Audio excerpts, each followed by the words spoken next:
Is it working? Okay, yeah, it's working. Hello, Lumen. Welcome in. Let me get switched over here. There we go. Hello. Hi there. Got the hand tracking on today. For no reason. That's why I was taking so long, because I was getting the hand tracking set up, because I just like, oh, what if I did hand tracking today for no reason? I was like, oh, I gotta plug it in, then I've got to like do the thing in Vignon to make it work, but it's fine. It's fine. Yeah, today was a pretty chill, relaxing, I suppose it was. I was trying to get some work done. So my work that I'm doing right now is like task-based, and right now there's like a shortage of tasks for me at my job. So what that means is that like I was only able to get in like 15 minutes of work today before like the page refreshed and it's like, oh, there's no tasks available for you to do. So I was just like, okay, I guess I'll just die. No, I'm just kidding. I just like I went on my treadmill, I watched some Mashal. I've been watching Mashal. I'm almost done with the second season. Very, very, very good show. Highly recommended. It's super funny. I believe someone described it as if like One Punch Man and Harry Potter had a baby. And that is like, it's a good way to describe it, because it is a lot like Harry Potter in the sense that there's like a magical school and there's a guy who's like super special, but he's like not actually that special because he can't do magic. That's his thing. And it's really funny. It's really funny. I'd highly recommend watching it. Oh, hold on. I just got a text. What is happening right now? Oh, I have to pay my phone bill. Yep, there's another thing I've got to do. I've got to pay my phone bill. Ah, I love that. Hold on, let me have a sip of my lemonade here. Delicious, delicious Trader Joe's pink lemonade. Yum, yum, yum, yum, yum. Oh man. I've been like, so you guys know I've been like busy the past week or so, and I'm not thinking of like slowing, well, I mean, I am thinking of doing less streams, but I think I'm gonna have to stop doing like thumbnails and like even doing notifications on like Twitter and Discord has been kind of difficult for me. So I think I'm probably going to like, I don't know if I'm gonna have, like, even doing a schedule has been kind of difficult for me. So I'm like not sure, maybe I should just stop doing a schedule for a little while. Absolute Stratos, hello, welcome in. Because I'm also very curious about what will happen if I stop doing a schedule, because I was watching a stream last night and someone was saying that when you do a schedule, it kind of, how do I say this? It makes your CCV fluctuate, because people can pick and choose what streams they will go to based on what you're going to be doing. Whereas if you don't have a schedule and you don't tell people what you're going to do, they're going to show up because they want to know what you're going to do, right? Because they don't want the FOMO.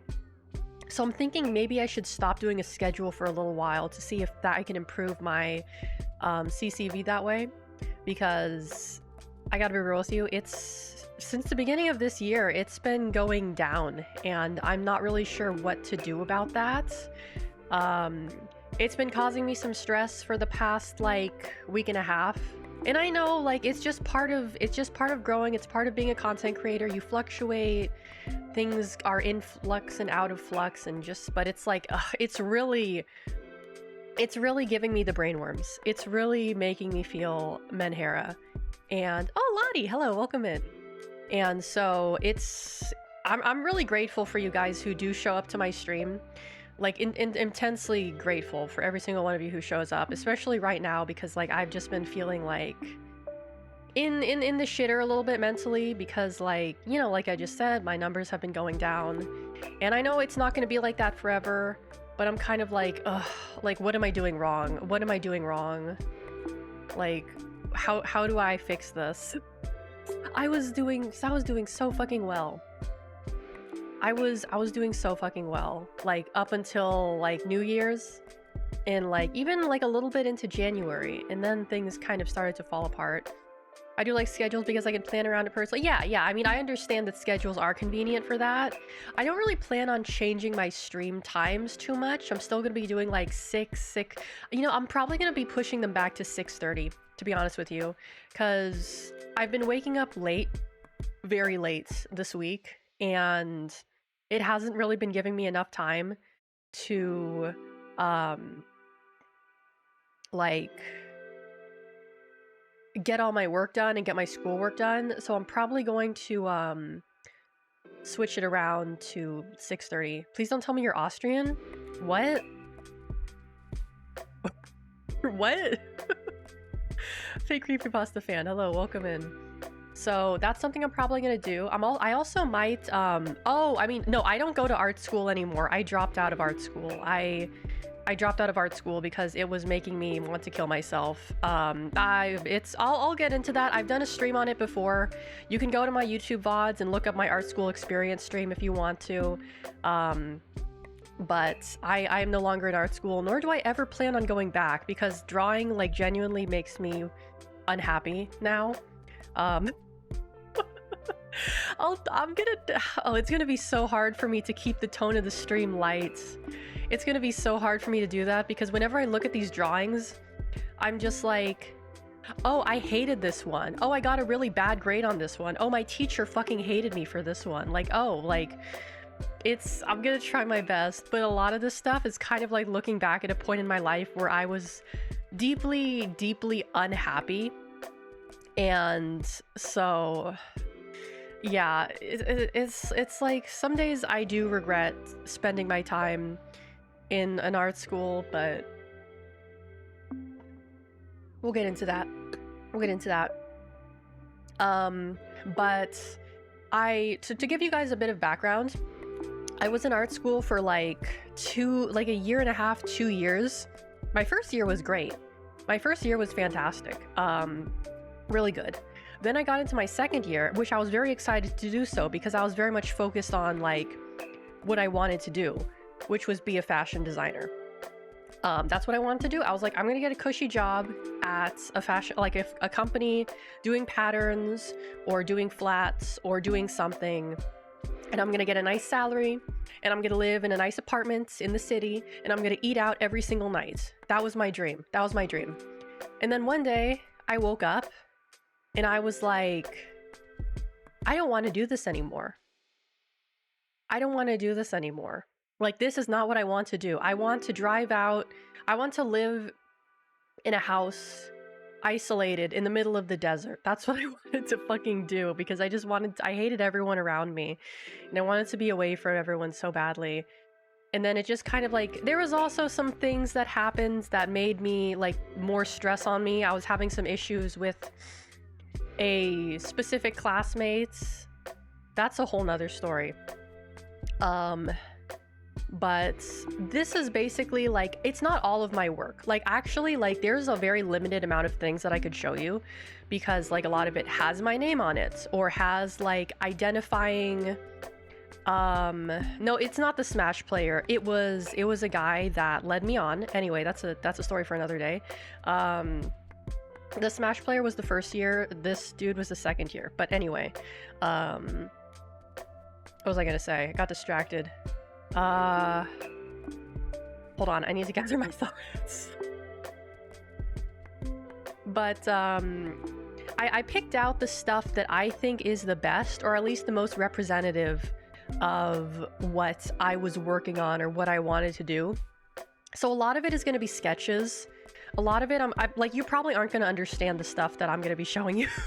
So I will explain it. Because there's only like, there's not that many pictures that I took pictures of all my stuff. Let me see here. Pictures, where did I put it?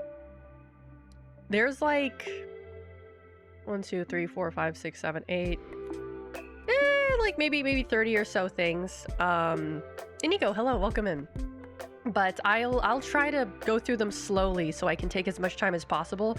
I just realized I never put my digital artwork on here. All of this, like, yeah, pretty much 99% of it is traditional. Most of it is traditional because that's what I was required to do. At the time, I was more comfortable like on like doing stuff digitally, but my teacher was like, no, you have to do it traditionally because that's the way it is. That's what pissed me off the most about like my teachers, is that they were very much like, you have to do it this way because this is what I want you to do. Do I still work in this space? Oh, absolutely not. I don't. Basically, going to art school ruined my ability to enjoy art. It completely destroyed my ability to enjoy doing any kind of creative work at all. Like, I can't do it anymore. Every time I try to draw or do something creative, I like want to cry. Like, genuinely, because I just like, it makes me so unhappy now. So I feel like I probably would have been better off just going to community college and doing art as a side thing. Shout out to education ruining passion. Yeah, exactly. You get it. You get it. But yeah, a lot of, and what was super annoying about my school is a lot of things in the fashion industry are done digitally. You are expected to make patterns digitally. You are expected to use specific machines, specific programs. There's a lot of industry standard programs and machines that are used and utilized within the industry. And the program I was in did not have access to any of those things. Like, now a lot of companies do pattern making digitally. And like, obviously it is good to learn how to make patterns like by hand. Like, I actually enjoy doing pattern work. And I think you do need to learn how to do patterns by hand before you do digital stuff. But like, industry standard, you still need to learn how to do these things if you want to get a job in the industry. And they were not teaching us these things. So like, and you know what's interesting is that a lot of the people that I did like work with, there's very few of them, very few of them that actually got a job in the fashion industry after graduation. Very few people. Like, I had a friend who got a job at, I think it was Abercrombie, and she fucking hated it. She had to move out to like buttfuck nowhere, Ohio, and she fucking hated it so much. Like, she hated it so badly. Like, it ruined her. You're basically explaining my engineering school. We are learning about motors that haven't been used since 20 years in HTML coding. Oh my god, that's crazy. HTML coding. Wow. Yeah, like, do people still do HTML coding? Is that still a thing, or does everyone just do it in Squarespace or like whatever the fuck, Viper, Python? I don't know. I assume they do. I assume they do. But yeah, I don't know anything about. And oh, I will say my school did have a very it had a very big not engineering. What is it called? Not mechanical design. Fuck. It's like, what do you call it when it's like art and engineering? Not graphic, industrial design. My school had a very big industrial design program, and they had it really bad. Like, I never saw those guys leave this campus. They lived on campus, dude. Like, I mean, at the school. Like, night and day, they would wake up on like the couches in the school. They would do their work. They'd do their work, wait into the night, and then they'd just go to sleep in the school. Those, like, oh my god, those guys, industrial designers, I did not envy them. They're crazy. XML is kind of relative of HTML that's still useful. Oh, okay. There are apps that design web pages. I see. You still need to do coding and programming for game engines. Yeah, that's true. But yeah, I don't think there's a whole lot of people from my program who ended up working in the industry. I will say that this is a little nerve-wracking for me because, like, most of these don't have my name on them, or if they did have my name on them, I like X'd them out, I erased them, I censored them. But there's always like, hold on, let me make sure this one doesn't have my name on it. Yeah, this one's fine. Okay.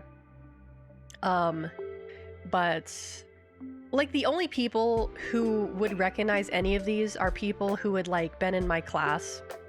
And if they recognize it, if there's someone here who's somehow in my fashion class, like, they can take it up with me personally. I don't care. You're afraid your portfolio may dox you? I went through it very thoroughly. Yeah, I went through it very thoroughly to only pick the things that were safe to show. I'm just double checking right now, and it all looks pretty good to me. I think that these are all fine.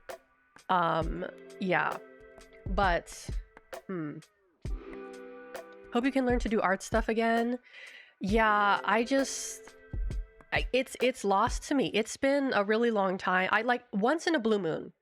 Once in a blue moon, I will get the inspiration, the motivation to do something. The last time I drew something, I think, was when I was with Ronan. Yeah, I drew some stuff when I was with Ronan. And before that, I drew an illustration for Dolly, just like as a gift for her, for all she's done for me. But even that was difficult for me because like halfway through, I was kind of like, oh God, I don't want to finish this. But it's kind of like sad because, you know, when I was younger, I would look at a blank piece of paper and I would have all these ideas in my head that I wanted to get down onto the piece of paper. Like I had to. It was like a compulsion, right? It was something I had to do. And that's what I would do all day. And then one day I looked at a piece of paper and nothing was there. Nothing was in my head. It was blank. There was nothing, no ideas, no inspiration, no nothing. And it's like people always tell me like, well, you just have to do something. You just have to like try drawing something. But I can't because I have no ideas. I have no ideas in my head. Head empty. Brain off, head empty. Like there's nothing in there anymore. There's nothing in there anymore, you know?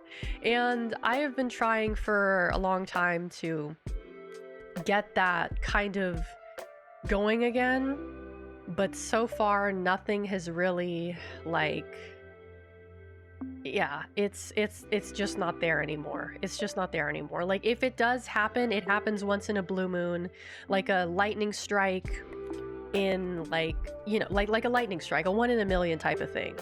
But yeah, maybe just get better at drawing like for practice drawings instead of inspirational stuff. Well, that's the thing. I can't practice because I have no, like, you don't understand. I can't draw if I don't have anything that I want to draw. Like I can't do it. Like it's not like I can just do it. I can't do it. Like it's not something that I have the ability to just do anymore. I don't know how to explain it. It's like I can't do it. There's nothing there. There's nothing there. Like you could say like, oh, you should draw this, but I don't want to draw that. I don't want to draw that. Why not draw what other people draw? Because I don't want to. I can't do something if I don't want to do it. Listen, I'm a very stubborn person. And if there's something I don't want to do, I'm just not going to do it. Like I've been that way my whole life. Like, oh, you need to do this assignment. Well, what if I just didn't do it and I just took the hit to my grade? What if I just did that? That's like, oh, but you're gonna get like a C in this class. Yeah, C is still a passing grade. C is still a passing grade. I don't care. I don't give a shit. I don't want to do that assignment. I'm not gonna do it, so I'm not gonna do it. It's a discipline thing, probably. It probably is a discipline thing. I mean, I'm stubborn like that. Like I don't want to do something, so I don't do it, and it's caused me problems in my, you know, adult life as well, which is not particularly good. But hold on. But what can you do? What can you do? It is what it is. You do show a lot of discipline when you set your mind to something. Yeah, but the question is that it usually doesn't last very long. The self-discipline thing, it usually doesn't last very long, unfortunately. Like maybe it'll last a couple months, but after that I'm kind of like, you know what, I'm done. Because it's like, also like, if I don't like need to do something, like if it's not imperative that I do something, then like why should I do it? You know, like why should I do it if it's not imperative that I do something? Like, hello? Oh, my arm is glitching out. Hold on. I was one of the best scoring students, but that didn't really transfer over. Yeah, it's kind of the opposite for me, where I was one of the worst students, yet I am like one of the best. I have a strong work ethic when it comes to actually doing a job and doing work things. But when it comes to school things, I am not a good student at all. I just want to pass the class. I don't care what my grade is as long as it's a passing grade. I don't give a fuck. I graduated with a 2.9 GPA. So yeah, it basically does not transfer over to the real world. Like, maybe it'll help you get a job. Like, if you're doing like a job in academics and you say like, oh, I had a 3.4 GPA or whatever the fuck, like maybe they'll care about that. But I feel like for most things, like, I don't know, it doesn't really transfer over. I mean, I hate uni and it doesn't teach anything about your subject, but it really teaches you how to be disciplined and deal with annoying people. You know what actually is the... I shouldn't say this, but it doesn't necessarily... School has not taught me to be disciplined. What I've learned is to do... how to basically get around doing the work. Whether I need to cheat, use AI, or do something else, just get it done the easiest way possible. Like, I don't need like I don't need like an A, right? Like, if I get it, that's great, but if I just need to pass. I don't care if I'm on honor roll. I don't care about any of that shit. If I can like get the work done as simplistically as possible, that's work 8 hours but only do 2 hours of it. Exactly. That's literally what I do. That's literally what I do. Vogon, hello, welcome in, welcome. Seeing others get paid the same for putting in the bare minimum is really demoralizing. If anything, I got punished for good work by doing... Yeah, I have the similar problem. I absolutely have a similar problem. It's like the same for me. But I realized, because I spend my whole life trying to understand things that I don't have the capacity to understand. I'm not an intelligent person. I went to art school. We know this. And I spent so much of my time trying to understand things that I couldn't understand. And it just didn't work. And then I realized, oh, it's not about understanding. It's about knowing the right answer to pass the test. That's what school is about. It's about knowing the right answer to pass the test. It doesn't matter if you understand it or not. I mean, with art school, it's a little bit different. With art school, you actually do have to put effort into your things. You actually do have to put effort into shit. But, like, things are... Dude, it must be so crazy right now being, like, a teacher at art school, because now you have to worry about students using AI for shit. Like, I gotta be real with you. If you use AI for fun, that's fine. That's... Like, I don't give a fuck. It's your right to do what you want. If you want to, like, make pictures... on Stable Diffusion because it's your hobby, that's fine, that's cool. But like, if you're selling them, if you're claiming that you drew it, like, that's like, maybe don't do that. Maybe don't do that. My sis goes to an art college in uni and they don't have to try for anything. Oh, in Berlin.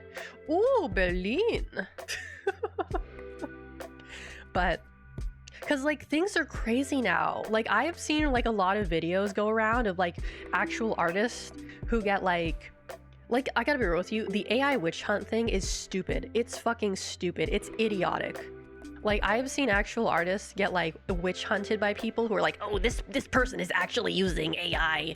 And it's like, then they do, like, a speed paint. They do, like, a process video. And then they're still like, well, actually, you can use AI to make process videos now. Or, oh, you changed the opacity. You had the original thing, the AI image underneath, and you just made the opacity lower so that you couldn't, but you actually... And it's like, you people are off your fucking gourd.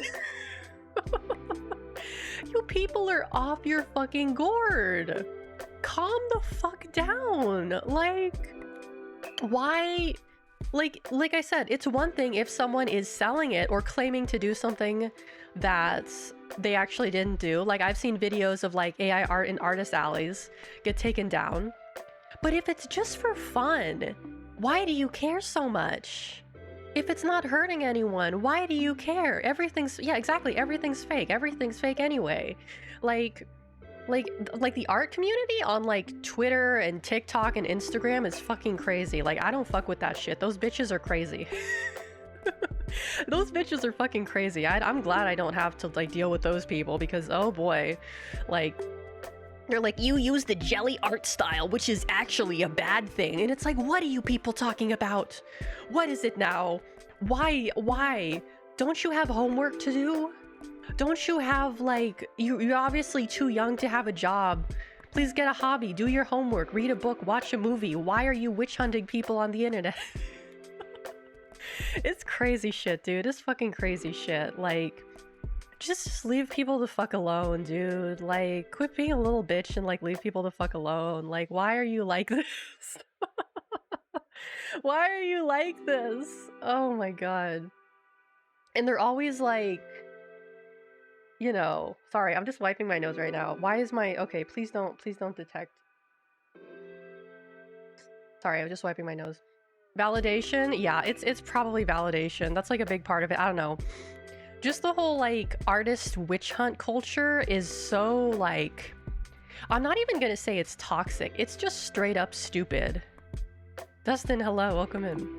It's just straight up stupid. Like, you're wasting your time because like you feel like you have to be like the most ethical person in the room. You have to like, I have to go out and I have to fight the good fight. I have to take out the bad people. And it's like, no you don't. You're in high school. You have to do homework. You're 15 years old. No, it's like I saw this post on Twitter today that was basically just like, what was it? It was like, oh, I was about to fight with someone, but then I looked at their bio and it said they were 17. I was just like, nah, I'm not gonna touch this with like a 30-foot pole. Hell the fuck no, dude. Like, I wasn't doing that shit when I was in high school. I was just sitting in the art room drawing on the fucking like tablets there. I was minding my own damn business. I wasn't actually, no. Actually, that's a lie. No, you know what? I've said this before on stream. I don't care. I'll say it again. I was part of a, how do I say this? I was part of a DeviantArt group that was like secretly dedicated to trolling a specific person. To be fair, they were kind of a lol cow. They were a lol cow, but I was like, I was not really that much involved in drama. I was more watching it on the sidelines. But anyway, that's a different thing. That's a different thing. All right, that's a totally different thing. But I wasn't like trying to cancel people when I was in high school, is what basically I'm trying to say. I was not like trying to like cancel people because like I had my own shit to worry about, right? It's like people with too much time on their hands, like too much time on their hands, no supervision on the internet, like, you know how it is. You know how it is. I was gonna argue with you, but then I saw Roblox Fortnite in your bio. Everything you say is invalid. Exactly. Yeah, that's basically the gist of like what's happened. But I think it's time to switch over to the slideshow here. So let me change the category to art, just to see, since it is technically arts. Let's see here. Studio, which was this one? It was this one. Okay. I'm like kind of, I need to not edit images on my phone, because what happened is I was trying to edit the images on my phone and I'm like, oh, this looks good. This looks really clean. This looks really like balanced, right? Color balance. And then I go look at it on my computer and I'm like, this looks like shit. The colors are all fucked up. Like, what the hell did like anyway, you'll see what I mean. You'll see what I mean. It's, it looks so gross. It looks like all of my stuff has like the Mexico filter on it. Oh. Alright, there we go. So when I edited this image, it was like white. It was like, looking at the image on my phone, it was white, it was bright, it was clear, and it was well saturated. And then I put it on the computer. I look at it like 30 minutes before stream and I'm like, oh, why is it so like gross looking? Why is it so gross looking? Why does it look so bad? I should have just put this shit through Photoshop. I'm such a fool. Wait, do I even have, did I uninstall that? Do I have Adobe? No, not Photoshop. Photoshop is not the one that lets you edit multiple images at the same time. Hold on, let me look. Not After Effects. Nope, I guess I don't have it. Photoshop. Premiere, nope, okay, it's not it. But anyway, I should probably explain what exactly... Lightroom, yes, Lightroom. Thank you, Lightroom. I installed Lightroom because I was like, oh, I'm never going to use Lightroom. I'm not a photographer. But I guess all right. But basically, this is... one of the things we had to do is create mood boards. We had to create a lot of mood boards. And a mood board is going to be the basis of your design work. When you're coming up with a concept, like it's basically like the starting point. Like you have a concept, you have an idea, you have colors, you have themes, you have like a time period, you have a place, you have an idea, right? And this is one of my first like mood boards. Obviously it's not very good, but basically I was just trying to like pick and choose colors and kind of come up with sort of a basic like, you know, theme and idea. So this one, I need to move this over to my main monitor. I'm gonna switch this up because I can't switch these around here so I can actually see. Oh my goodness, Bonfire, hello, thank you so much for the follow. There we go, that's much better. I believe this was just like, she gave us some magazines. She's like, here's some magazines, go pick out some pictures and like go crazy with it. So that's what we did. Or just like I printed out stuff from like books or the internet. But this is another extension of that. For this one, I was really looking for more of like a retro, like 60s, 70s kind of aesthetic. I was really into that at the time. I was really into like 60s, 70s, 80s fashion and design. So you'll see that reflected in a lot of my work. This one specifically, I was looking at, for this assignment, we specifically had to look at like interior design, furniture and stuff like that. Like we weren't really supposed to be using images that had like fashion or stuff like that in there. So I was just kind of trying to like pick colors and, you know, make it like cohesive. Your social security on the bottom left. Yeah. Nah. But that was another one that I was doing. This is kind of the start of my, once again, this is terrible. You can barely see what's happening in here, but this was basically just like a, just sketches. And for this one, we were just supposed to like do a bunch of croquis, which are the models. Fashion figures are called croquis. I'm probably not pronouncing that correctly, but I'm not French, so who the fuck gives a shit? And basically we were just experimenting with silhouettes, different types of like, you know, accessories as well. So for this one, you know, going from left to right, I was still working with kind of like the silhouettes from like the 60s and the 70s with some like modern inspiration there as well. These are basically done very quickly and without much like detail, just to get ideas down, just to get ideas down. That was basically like the assignment, is just kind of like sketch and get those ideas out of your brain and onto the page. An ability that I don't have anymore. Let's see. Here's another one. This one is a little bit more detailed. So this is when we started to sort of like get into our main project. And the main project that we were supposed to do was we were supposed to design a capsule collection for a retailer, a specific retailer. I'm not going to name the retailer, but they sell clothing there. And I'm kind of pissed because when I was doing this, like creating my ideas and design for like the retailer, my teacher was like, oh, this is not the kind of clothing they sell at this store. This is not the kind of clothing they would ever sell at this store. And you know what they do now? They sell this kind of clothing at the store. Like they sell this kind of clothing at the store. And I'm just like, I wish I could go to her and I could say, did you see the newest collection from the store? Did you see it? Did you? Anyway, but yeah, it's very casual here, nothing too crazy. Like we're like focus more on realistic things, like actual clothes that people wear. Couture is a completely different like there was no couture, like was there? There was no couture sewing class at my school. There was no couture sewing class. There was no couture design class. There was like an eco design class. So I was doing, actually I didn't take the eco design class because I dropped out before I could take it. But yeah, this is mostly just like kind of realistic things that people would wear. This is one of my favorite mood boards.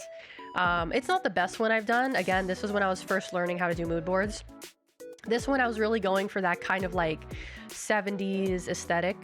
The picture in the top left next to the watch, I love that picture because I believe that picture was taken as a candid of a student at I think it was either UCLA or UC Berkeley in the 70s. And I absolutely like, it's so hard to find candid pictures from that time period because, like, you know, they didn't have cell phones, they didn't have cameras, they weren't posting things like we were.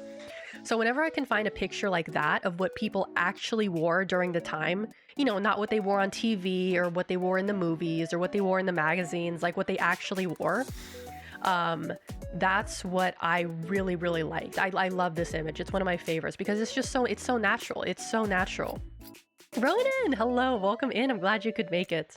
The bottom left image as well, I believe was also taken, was that taken during the 60s or the 70s? It looks a little more 60s to me. But that was another candid from the time period. The rest of them are kind of like either illustrations from the time period or just like things that kind of match the overall aesthetic. So I was kind of going for like a young, trendy, like tween, teenager kind of look for this one. Oh my goodness, Emmy Gardana, thank you so much for gifting a tier 1 sub to Ronan. Thank you. That's so kind of you. Thank you so much. Hold on, let me pop, pop, pop, pop, pop, pop. Yay, thank you. Welcome to the big slappies, Ronan. But yeah, I was going for definitely a very youthful vibe with this one. And I believe there's a continuation of it on the other page. This one was, I think, a different one. This one I never finished. This one was definitely a lot more like 60s than the previous ones. I really love the image in the middle. That was a magazine, like a copy from a magazine from, I believe, the 60s. It's giving 60s with the short skirts and the socks. My ability to date things has gotten quite rusty, so I may like mess up a few times. But yeah, the image on the left, like the far left, the woman with the shorts and the like the shoes and the stockings, that's basically how I used to dress. That's basically how I used to dress when I was in like high school, college. I was very kind of like not preppy, but like kind of like I dressed like older, I feel like, than I actually like was. Like, I would get mistaken for older than I was just because I would dress kind of like that, or like even sometimes office lady. I sometimes dress like an office lady, to be honest with you, like with blazers and stuff. So just a little factoid about me. But I also love this, like the flower print. Or are these pants or is that just fabric? I can't tell, but I really love that like flower print as well. Let's see. Here we go. This is when I get properly into my designing for a said retailer. And these were just basically like me coming out with some base designs, some base silhouettes. The jeans, I was so into high-waisted jeans at the time I did this. I still like high-waisted jeans, to be honest with you. I think they're more flattering, at least on me, than like low-waisted jeans. But the pockets, let me tell you about the pockets. You may notice that the pockets on the jeans are very big, and that's because I was trying to come up with a perfect pocket for women that could fit your phone in there. And basically, I think I have a diagram of it in later, it's like a cargo pocket. So it's on the outside of the jeans as opposed to the inside of the jeans, and you would be able to fit your phone in there. Now, the problem with this idea is that phones keep getting bigger and bigger every year. And every time I would make this pocket, like I have a few like clothing items that I've made with this type of pocket on there. And the problem that I had is that whenever I would get a new phone, I would have to redesign the pocket because the phone sizes, they keep increasing, you know? So I would have to like the pockets, the phones, they keep getting bigger. I have to keep making the pockets bigger. Like at that point, it's like you might as well get a fucking like purse or something. I don't know. Oh, replaceable batteries. So phones, yeah, exactly. And then like you have the pop sockets, you know, people have the pop sockets. They have like the little wallet on the side of their phone. They have like a big case on their big phone, like an OtterBox or something. So I kept having to redesign the pocket like every time a new phone came out, because they just get so much bigger. Or like I'd show my pocket to someone and they'd be like, oh, this doesn't fit my phone. And then I'd make it bigger. And then I'd go to someone else and be like, oh, this is too small for my phone. I'm just be like, well, first of all, you have like an iPhone, like, I don't know, like the super big iPhones, like the giant iPhones. The pocket was for the pants. Yes. So in the middle, this is an outfit style that I really like. Well, I mean, you can see it on the left side too, but I love turtlenecks. I love sleeveless turtlenecks. Sleeveless turtlenecks are probably my favorite, like, I don't know, like design of clothing. They're just like I think they're really flattering and they're really comfortable. I like them a lot. But this paired with like a pleated skirt and a nice little sweater is just chef's kiss. Perfect. This one next to it was also one that I really liked. It has a poncho as well. And ponchos, I don't know, I thought I could bring the poncho back by doing this, but my teacher did not like the poncho. And to be fair, ponchos are somewhat inconvenient, but they're cute. Like it goes with the whole like 60s, 70s vibe, right? You got to admit that it does. Then once again, we have a dress with like sleeveless turtleneck. This one was, what was I trying to do with this one? I think this one, I was supposed to have what is it called? A batwing cut. So instead of the shirt like having, like you have the main body to the shirt, like you have the main part, and then you have the arms separately. So instead of that, it's just like a front and a back side. So the arms are attached to the shirt itself. And because of that, there is kind of not a slouch, what's the word? There's extra fabric underneath the armpits, so it hangs in a very specific way. And I was trying to emulate that. Hashtag stop poncho slander. Exactly, you get it. And then the skirt was supposed to be like a mini skirt with buttons on the side of it, like big buttons. I thought that was cute, but no, thinking back on it, I feel like the big buttons would be a little bit tacky. I don't know. Let's see. Oh, this one. Okay, this one is just kind of like practicing, just coming up with various shirt designs and practicing my like illustration stuff. Like actually, let me make this a little bit bigger here. I'll make this a little bit bigger. But it was working on my line work, which my line work is not, it's not the best. It's not the best. I'm gonna be real with you. My line work is not something I'm particularly proud of. I was using what was I using for these? I was using the same pens I always use, the Micron pens, but I just like, I could never draw a straight line. I still can't draw a straight line. I have shaky hands. Sometimes it works, sometimes it doesn't. For this stuff, it doesn't really work that well, but this is just basically basic designs. We had a book, basically. We had a book of different like designs, like this style of shirt, like a halter top or a bowling shirt or a strapless shirt or like a blouse. And our assignment was to basically just draw different types of shirts that were described in the book. Like, oh, this one's a halter, this one's strapless, this one is sleeveless, button up, this one has princess seams, this one has like side seams, this one is a bowling shirt, etc., etc. I just realized I don't think you guys can see my cursor, can you? I'm pointing to these with my cursor, but I don't think you can see my cursor. So I'm just like, yeah, I don't have a pointer. I don't know how to do a pointer. Actually, I could probably like use an image and use that as a pointer. I'm too lazy to do that. Anyway, the next one is more of the same thing. These ones are more like kind of experimental ones. The top left is my absolute favorite design out of like, I don't know, I just love this shirt design. Top left, I just love this design so much with the princess seams, the sleeveless, and the collar. as well as the seam at the top here. I love that. I love that. It's my favorite out of all of these. Oh, you know what I should have done? I have some designs that I made when I was in high school, and I had some other ones that I did in high school as well that to this day I'm still pretty proud of, but I forgot to put them in here. The puffy sleeves on the bottom right. Oh yeah, this one's cute as well. And then I have the tank top. I like this tank top because it's like, you can see the seams here. It would make it a little bit harder to sew, but it gives like a more interesting thing, like detail to the tank top. Because if there's one thing about like fashion design, it's you could have an idea that's very simple. I want to make a tank top. How do I make the tank top more interesting?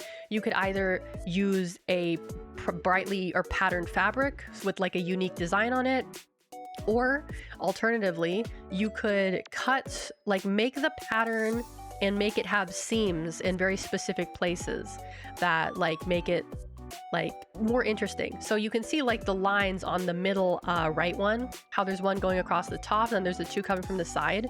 Like that on its own would be very interesting for a tank top. Like if you were to see that out in the wild and you were to compare it to like a tank top that's just one piece of fabric, it would draw your eye because there's already more detailed construction to it.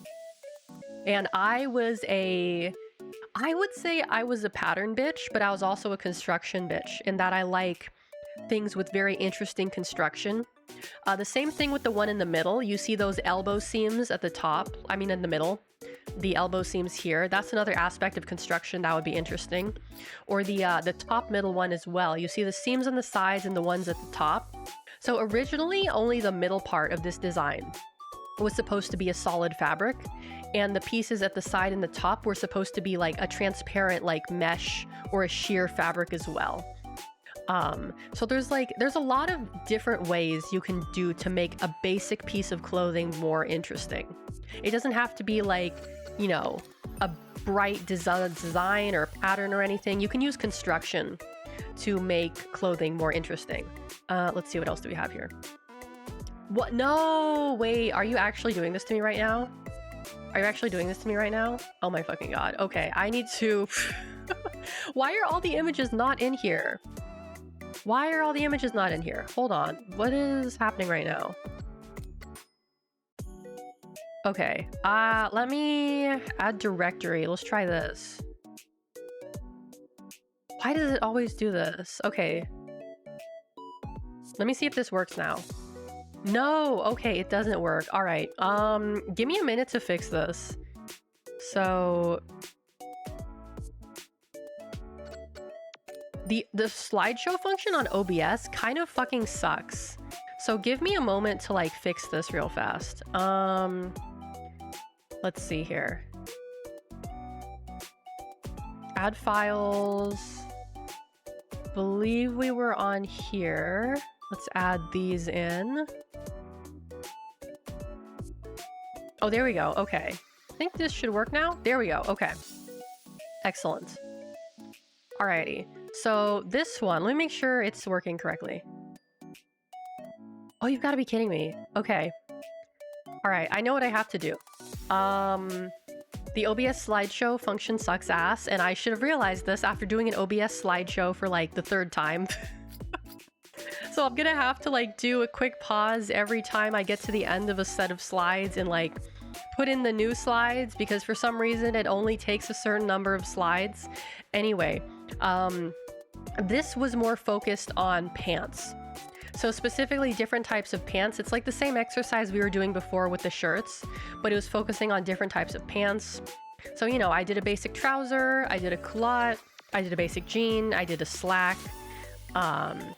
Again, we have like this stuff, like some of the stuff I designed is weird. Like, I don't know what I was cooking with some of this, but it's experimental. It's basically just like a design exercise. Like, come up with something. It doesn't have to be good. It doesn't really have to like be that practical. You just kind of have to come up with an idea, right?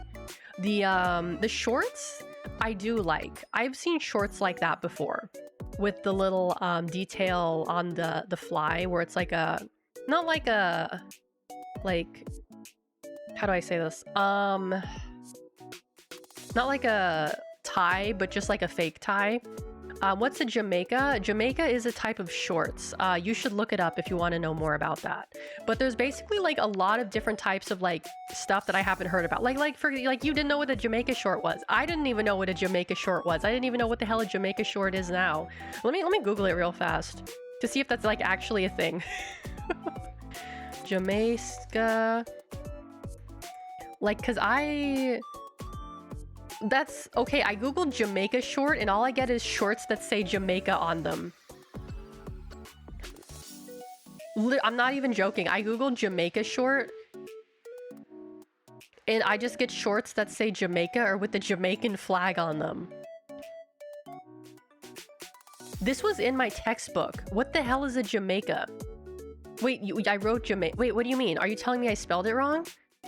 Jamaica. Yeah, no, it's Jamaica. Jamaica, right? Am I crazy? Wait, am I wait, hold on a second. Wait, am I having a moment right now? Jamaica? No, okay, never mind. I don't know what is correct. Let me I'm gonna get my textbook out. I'm gonna get my fucking textbook out. Hold on a minute. I need to get to the bottom of this Jamaica short thing.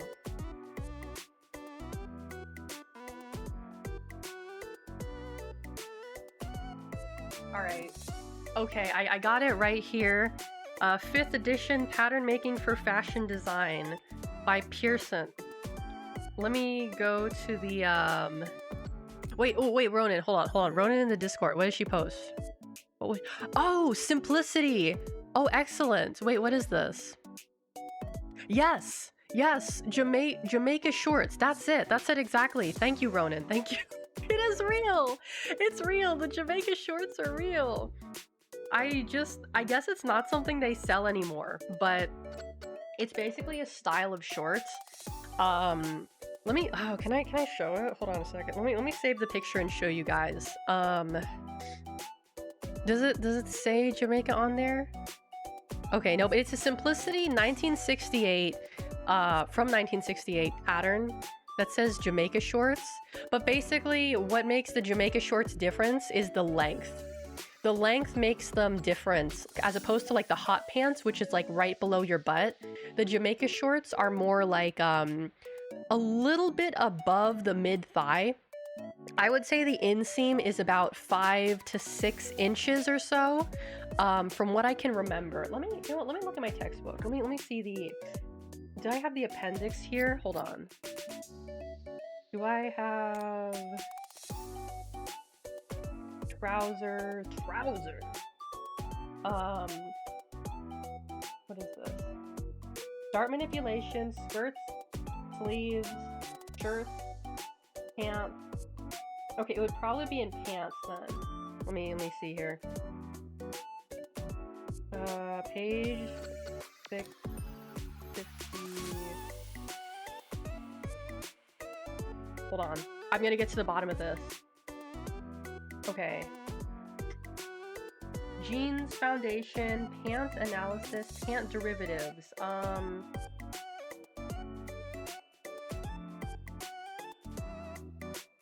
Is it in here? Where the hell did I get the Jamaica shorts from? Okay, we're not doing this. I give up. I can't find out where the Jamaica shorts came from. I don't know. They're from another one. Oh, you sent another screenshot? Okay. Let me take a look at that. Hold on a sec. Oh, Jamaica short. Okay, this is perfect. Let me save this. Let me save this and put it on the screen because I need people to know that I'm not crazy and that this is a real thing.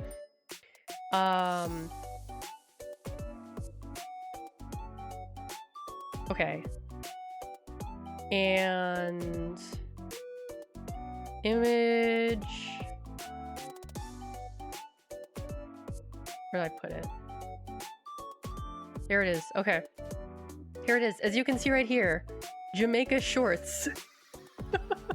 It's real. It's real. I told you the Jamaica shorts are real. Thank you, Ronan. Thank you, Ronan, for saving the day and for proving to everyone that I'm not crazy and that Jamaica shorts are in fact a real thing. Chicken Cooper, hello, welcome in. See, I told you guys, Jamaica shorts for real. Does it say what the inseam is on here? Hold on, let me take a look. Does it say what the inseam is? It does not say what the inseam is, but now you know about the Jamaica shorts. Now you know that they're real. Let's see what other types of shorts I was cooking up here. Oh, Bermuda shorts. Why are they named after places? Okay, anyway. The Bermuda shorts are like mid-thigh. Bermuda shorts are like a real thing. That I know for sure. Do I have to Google this again? Or is it actually... Yes, okay, if you Google Bermuda shorts, you actually get shorts, like mid-thigh shorts. Okay, this one's real. They sell them at Old Navy. Old Navy Bermuda shorts. There we go. The one in the middle says Toreador, which I've never heard of that before in my life. That's a very specific type of pants that I know very little about, but I guess some people have Toreador shorts or pants. What is it a short if it's above the knee? Is that what defines it as shorts? Like if you have like pants that are like right below the knee, does that make them pants?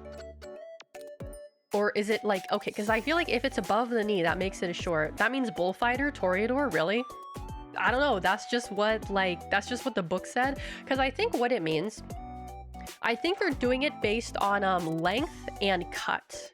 So I know for this cut, this is like around the calf, like the high calf as opposed to the low calf. And I guess that's what is like, yeah.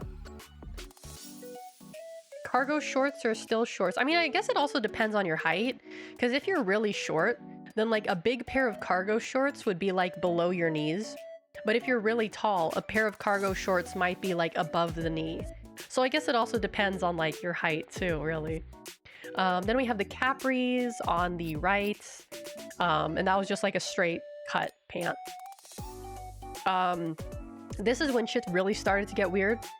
This one, the far left one, I really like. I have this like my favorite top design, and I have some bell-bottom jeans. This one, what does this say? Cap? I can't read that. It's too small. Hold on. I think I need to make it bigger. What does that say? Hold on. Ah! Cigarette leg. Oh, a cigarette leg pant. Another thing that I have not heard of before. The third one. Oh, you like the third one? I have no idea what I was doing with this one, to be honest with you. Like, it starts off as a normal pants, and then it like kind of balloons out around the knees, and then it gets like clenched, or not clenched, but cinched around the calf area. I have no idea what I was thinking of when I made this, but like combined with the top with like the loose sleeves, I feel like this is something that you would probably see on the runway. Like, it's definitely not something that I would wear, but I could absolutely see this like on the runway.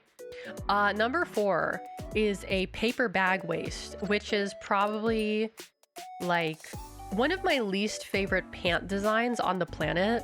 I think that paper bag waists are so ugly and unflattering. Let me see if I can bring up a picture to show you. I don't like the way they look. I think they're really unflattering. Remember my mom trying to convince me that cigarette pants would be flattering prior to skinny jeans being a thing. Oh man. I've never even heard of cigarette pants before like this class.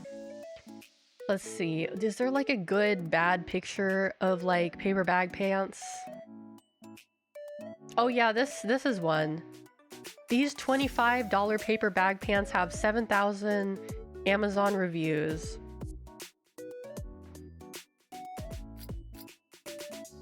Okay, let me put the paper bag pants up here.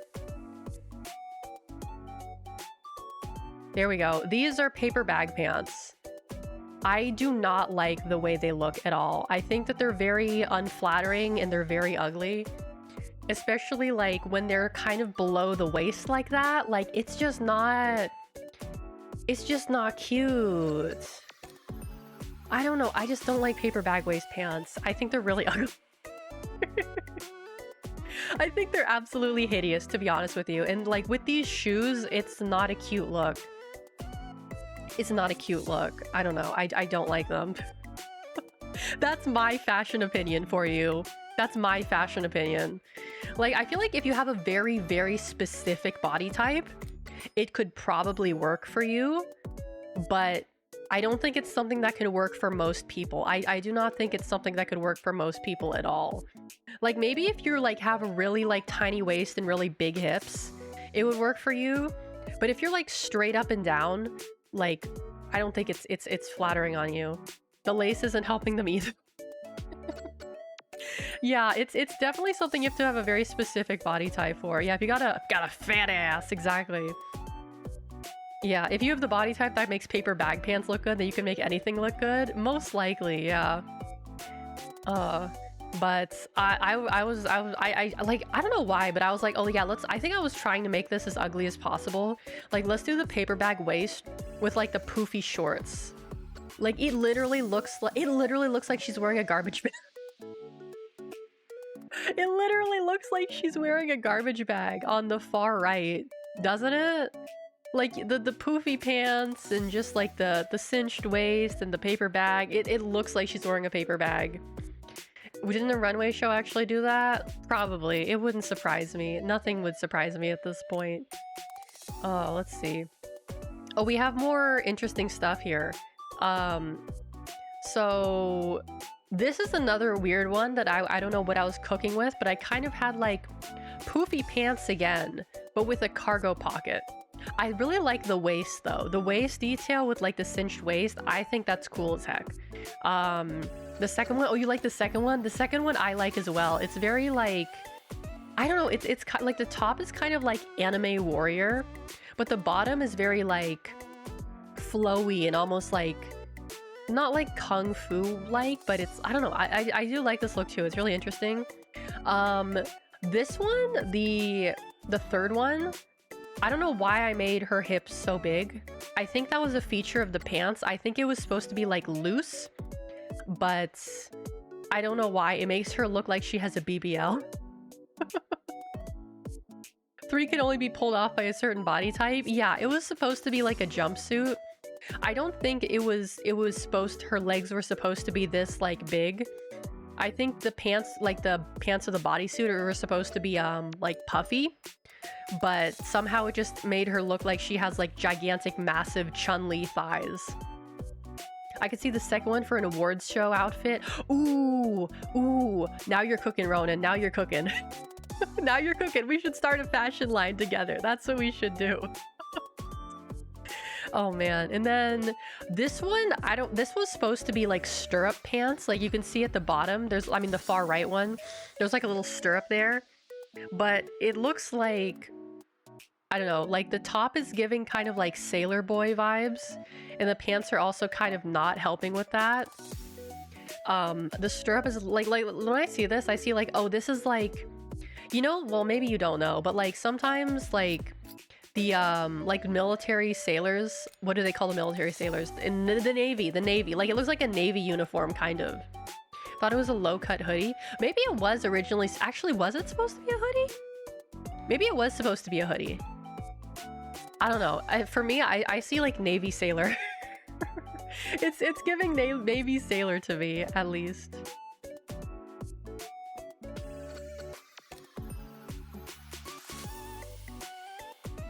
But let's see what's next. Oh yeah. This is an interesting mix of outfits. The left one is like, hi, how can I help you? I work at Best Buy. Well, what is this type of pants? I don't know what type of pants. This is just like another jean pants again. The one next to it is definitely like, I don't know. I like cargo pockets. You'll see this a lot in my work. I put cargo pockets on a lot of things because I like pockets, and more women's clothing should have pockets.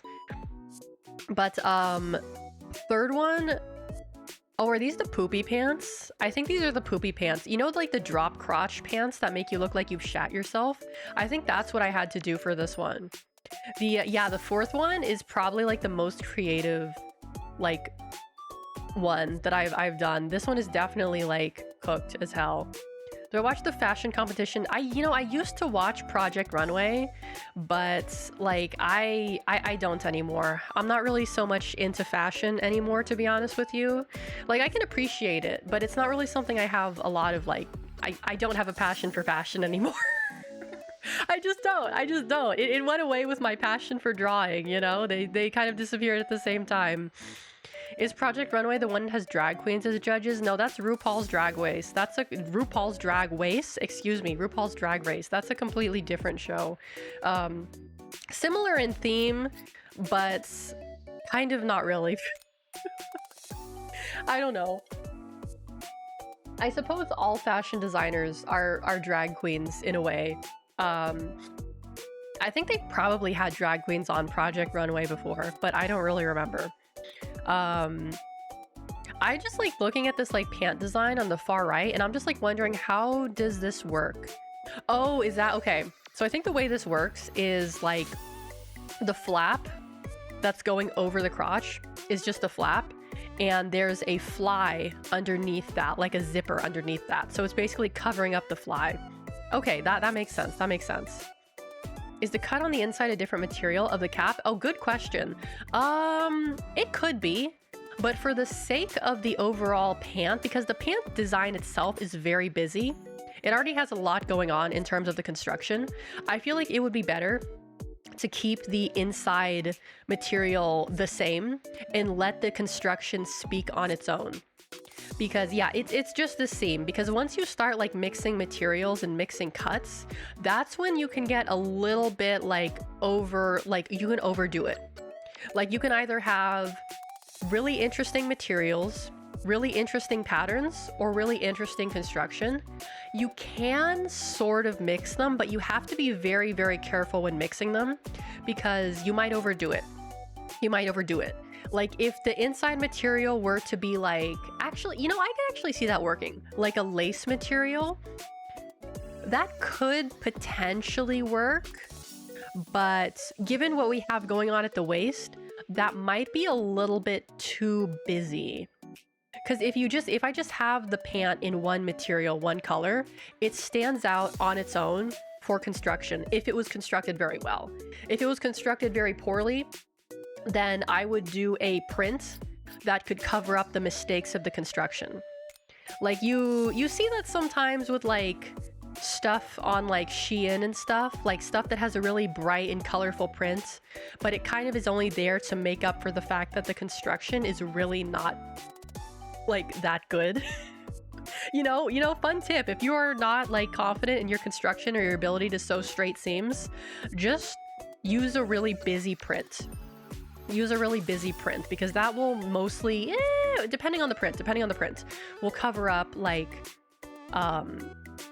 your shit. Is Shein the one that's super shitty? Yeah, Shein, Boohoo, Pretty Little Thing, Fashion Nova. Yeah, they're all kind of like the same fast fashion, scummy, like probably using slave labor, like.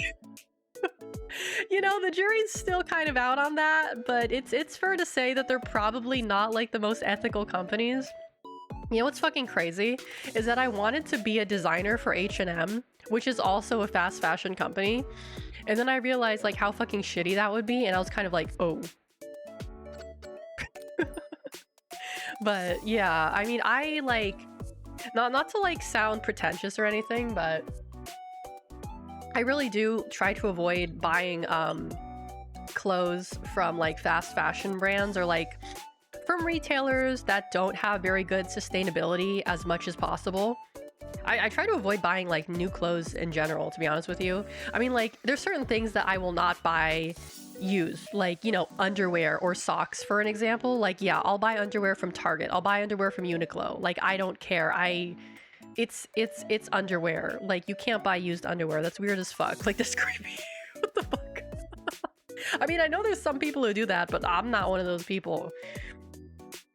Alex's slave workers are her model designers and riggers. She keeps them in a basement. Well, that would be Dolly, since she made this model for me. So I'll have to tell her to go back to the... She's streaming right... Is she streaming? No, she's doing a thing right now. I'll have to tell her to go back to the basement. So that's the people who buy OF models? Oh yeah.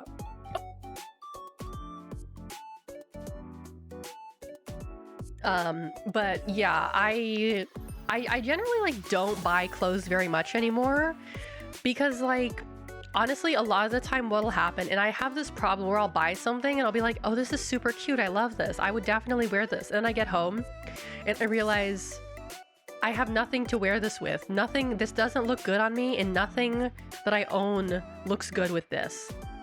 And then I have to like sell it or give it away. So I just try to avoid buying clothes as much as possible, because like I'm the kind of person where I will wear something until it has holes in it, right? Even when it has holes in it, I'll turn it into a sleep shirt. That's when it gets the holes, that's when it goes into the sleep shirt category. But I wear things like, I'm not one of those people I buy something and I throw it away. I try to wear it as like much as possible. Or like I still have clothes from like high school because like they've lasted me that long. And also I just take good care of my clothes in general. I wash my stuff, like most of my stuff I wash on cold water and I don't put them in the dryer. Putting your clothes in the dryer is the fastest way to fuck up your clothes, especially your darks. Your dark clothing you do not want to put in the dryer. You shouldn't wash them on hot either unless it's like absolutely necessary. But I try to avoid using the dryer like for anything that's not like workout clothes, socks, underwear, towels, sheets. Like pretty much most of my clothes I do not put in the dryer. Like unless I genuinely don't care about it, like you don't want to put your stuff in the dryer. Yeah, exactly. All the stuff in your lint catcher, that's your clothes. That's your clothes. Like that's your clothes. That's what it is. Like that's really like they don't use dryers in like most other countries. Like I think America and Canada are like one of the only countries in the world that actually like use dryers. Like everywhere else in the world they just like line dry their clothes. And like, you know, that's how you get your clothes to last, by not putting them in the dryer. But you know, sometimes it can't be helped. Sometimes sometimes your clothes stink, you need to wash them in hot water, and it's like, yeah, you do. Oh, you have dryers in the UK as well? Okay, yeah, I wasn't sure if the UK had dryers, but I suppose that makes sense. I know like in Japan, like hotels and stuff have dryers.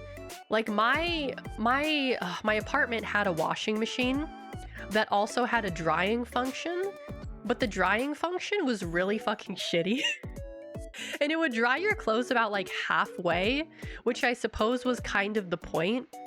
So I would like use the dryer function, and then my clothes would be like, they would still be wet, but they would be wet and they would be warm. So it would be like, okay, that really didn't do anything. Air fry your clothes instead. I wonder what would happen if you put your clothes in an air fryer. Like if you had a giant air fryer and you put your clothes in it, I wonder what would happen. It would probably catch on fire. Don't put your clothes in the air fryer. Don't do that. Don't put your socks in the air fryer. That's probably not a good idea. Let's see. This one, the shorts over here are kind of cute. I think this outfit on the left is kind of cute. The crop top with like the shorts. And of course we have our little pocket. We always have to have our little pocket. The UK has the fantastic problem of having a metric shit ton of rain, so we will air dry when we can, but more, yeah, like if you live in a place where like it rains a lot, you need like a dryer. BRB gonna air fry my socks? Please don't. You can't hold me responsible for whatever happens when you do that. Second one is like, what the hell is this? Oh, is this like overalls? I think this is like weird overalls. I don't know what I was doing with these overalls. The third one, I like the pants. The pants are my classic skinny jeans with big pocket design. The top is a little, I don't know what I was doing with the top. It's like one side is like kind of a turtleneck and the other side is like going down onto the shoulder. I don't really know what was happening with that. Was it supposed to be pockets or is it just low cut? I have no idea. I don't remember what I was doing with this one. I don't remember what came to me with this one. But I can tell you about the far right one. So the far right one, it looks like what's happening here is I did kind of a suspender pant. So you can see the suspenders are going on underneath the top. Oh no, I have to sneeze.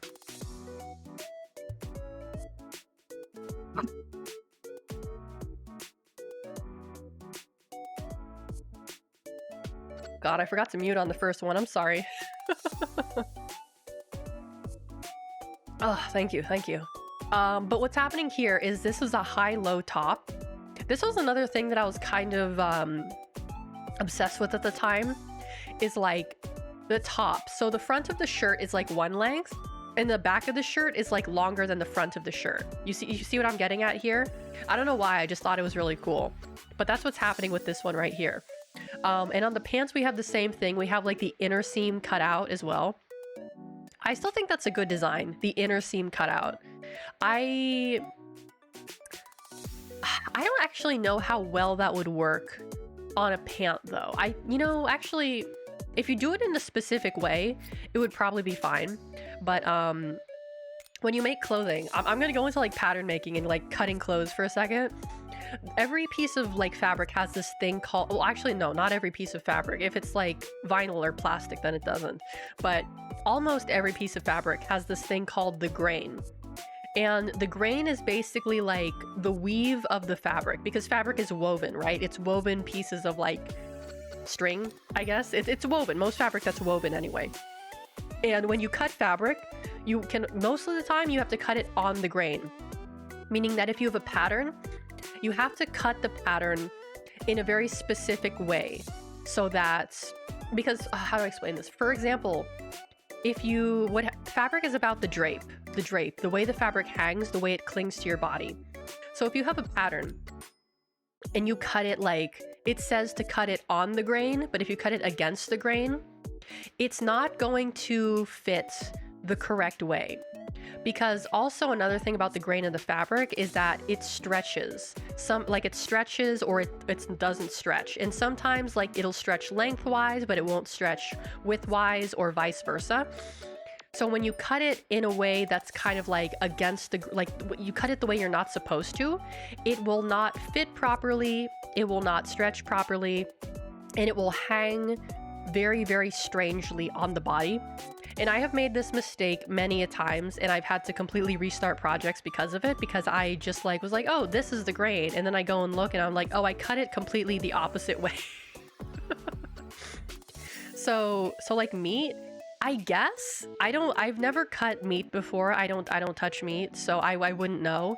But you basically like, if you ever like try to sew something yourself and you get a paper pattern and there's like a line on the pattern that says like cut on the grain, like line up the grain to this line, you have to cut it in a very specific way. Otherwise the thing that you're sewing is not going to work. It's just not going to work. I mean, it may work, but it's not going to look or feel the same way, or fit the same way, sorry, as if you were to cut it like the proper way.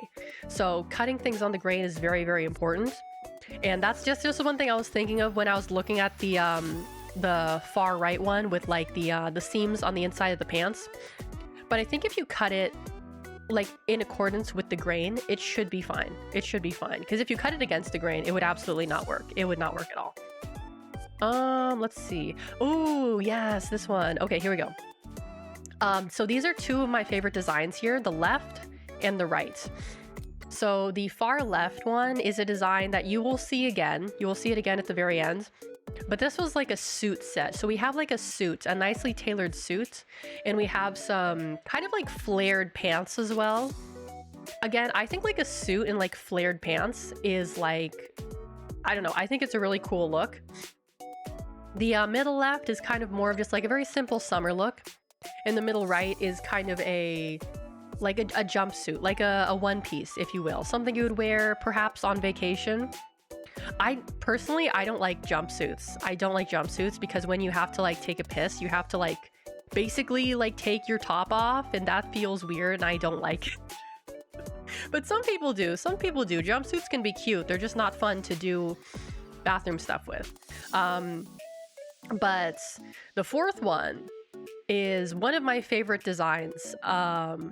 I really think it's a cool design. I don't know. I think I was really cooking with that one. We have like with the top has a very interesting design around the waist, which kind of sort of would be better as a jumpsuit, but it has a skirt that's attached to it. It's almost giving like to me at least, like cheerleader or band, like band player vibes. But I really, really like what I did with the far right one. Actually, to be honest with you, I was considering using that design as like an outfit for my like next model, but I decided against that just because I like maybe in the future, but for now I have a different design in mind that I want to do, something more simple, I feel. But it's definitely like I have these like designs that I've done that I kind of just like keep in my head, in my wheelhouse of like things that I really like. And I don't know, it just, I have certain designs that just stick with me and I want to be able to utilize them one day. But that's, I feel like I was cooking with the left and the right one. This one was unfinished.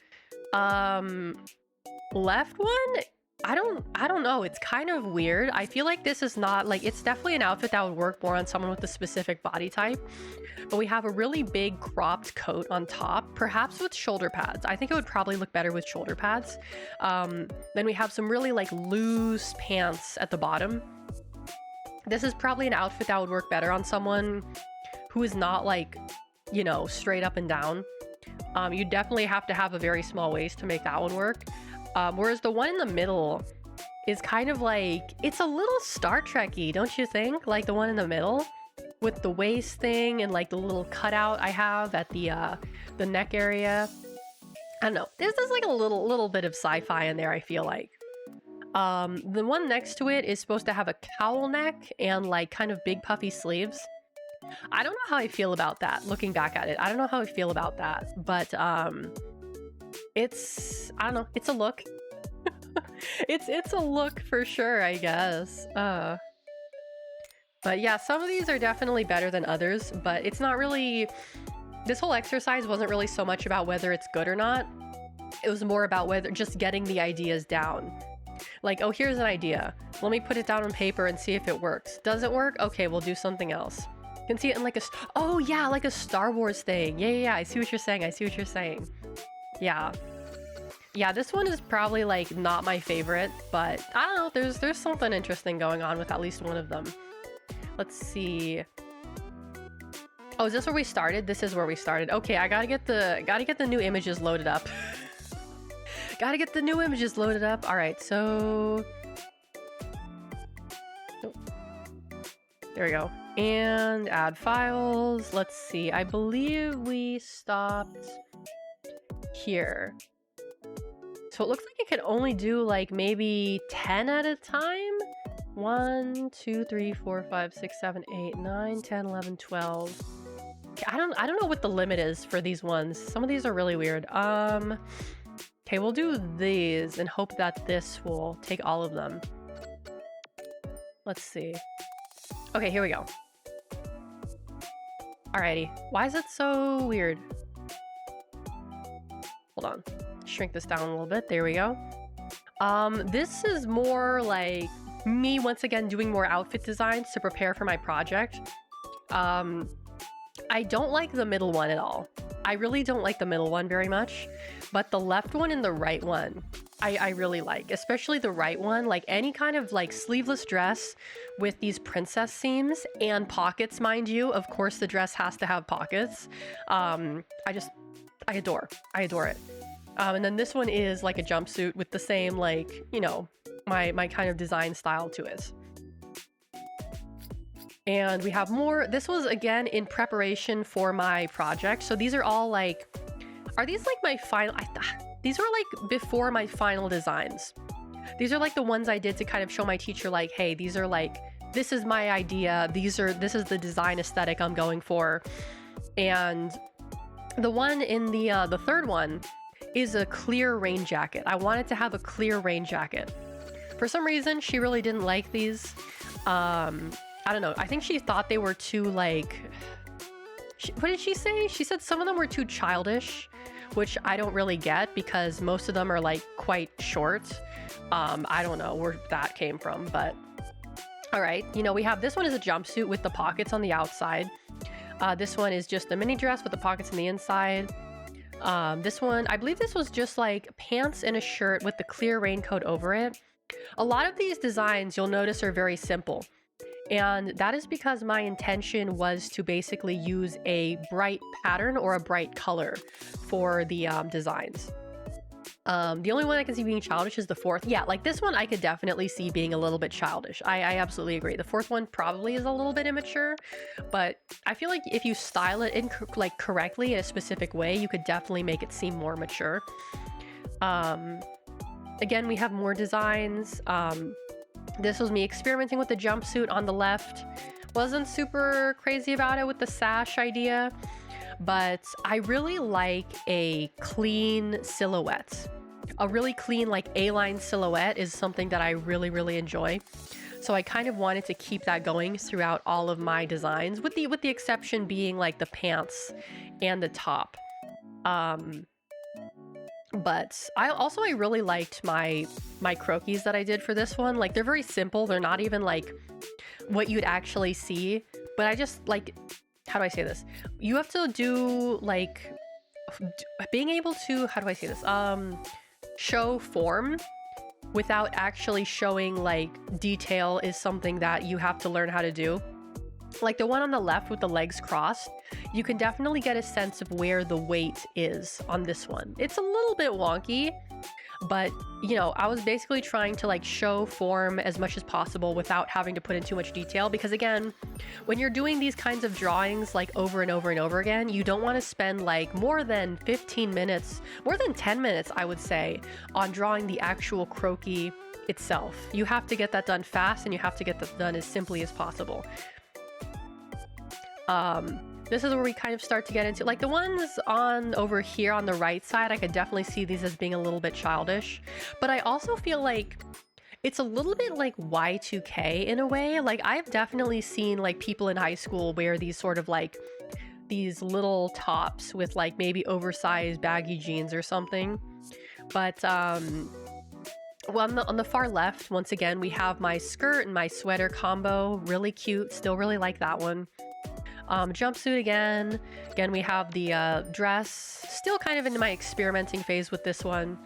But I really like, I did not want to let go of my pockets idea. I thought I was really cooking with the pockets idea, and I still think I am.